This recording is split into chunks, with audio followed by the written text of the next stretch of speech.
ব্লেন্ডারে একটা গল্ফ বলে 3D মডেল ডিজাইন করি। তো আমরা নতুন একটা ব্লেন্ড ফাইল ওপেন করে নিলাম। এ প্রেস করে আমরা সব সিলেক্ট করে এক্স প্রেস করে আমরা সবকিছু ডিলিট করে দিব।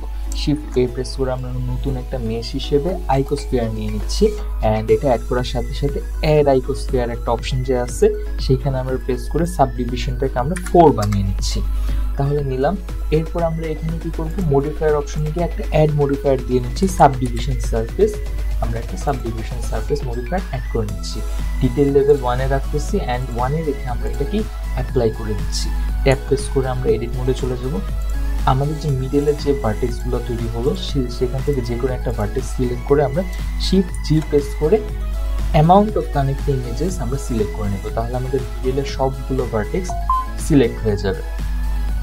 তারপর আমরা কি করব, কন্ট্রোল শিফট বি প্রেস করে আমরা এখানে কি এটাকে বেভেল করে নেব। আমরা খুব বেশি না, এই পর্যন্ত এই পরিমাণে আমরা বেভেল করে নিচ্ছি।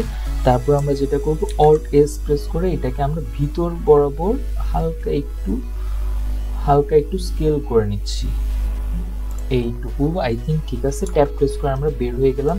তারপর আমরা আবার মডিফায়ারে গিয়ে অ্যাড মডিফায়ারে গিয়ে সাবডিভিশন সারফেস আরেকটা আমরা অ্যাপ্লাই করে দিচ্ছি। দেখি এটা একটু সময় নিচ্ছে। আচ্ছা ঠিক আছে, অ্যাপ্লাই হয়ে গেল। রাইট ক্লিক করে শেড অটো স্মুথ দিয়ে দিব আমরা। আমাদের কিন্তু গল্ফ বল তৈরি হয়ে গেল। এখানে ডিটেল লেভেল যদি আপনাদের পিসি নিতে না পারে তাহলে 1 এ রাখবেন, আর যদি পিসি নিতে পারে তাহলে 2 পর্যন্ত আপনারা যাইতে পারেন, এর বেশি যাওয়ার কোনো প্রয়োজন নাই।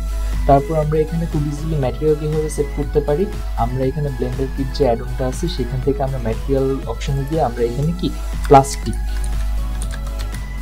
লিখে সার্চ দিই। আমরা একটা গ্লসি প্লাস্টিক লিখে সার্চ দিই।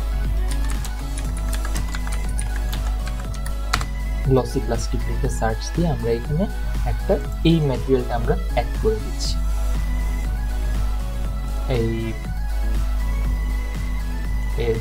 একটু সময় নিচ্ছে, ডাউনলোড হয়ে গেল।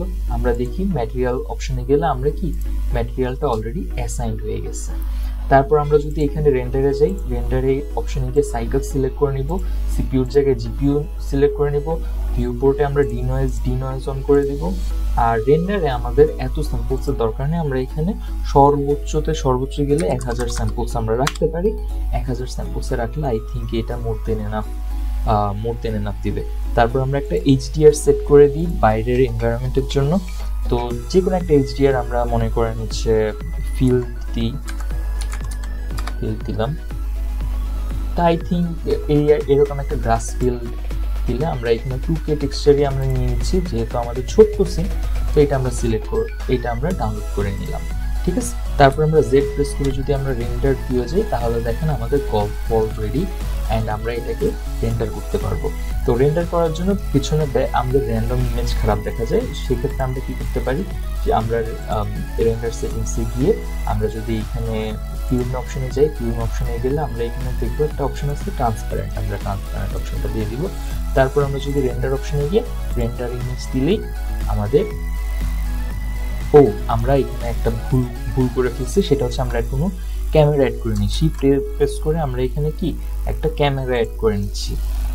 তারপর আমরা একটু দূরে গিয়ে Ctrl+Alt+0 ক্যামেরাটাকে আমরা ডিসপ্লের সাথে অ্যালাইন করে নিলাম। এরপর আমরা রেন্ডারে গিয়ে রেন্ডার ইমেজ দিলে বুম, আমাদের গল্ফ বল মডেলিং করা থেকে শুরু করে ম্যাটেরিয়াল অ্যাসাইন করা থেকে শুরু করে আমাদের রেন্ডার পর্যন্ত হয়ে গেল। এই তো আজকে এই পর্যন্তই থাক। আসসালামু আলাইকুম।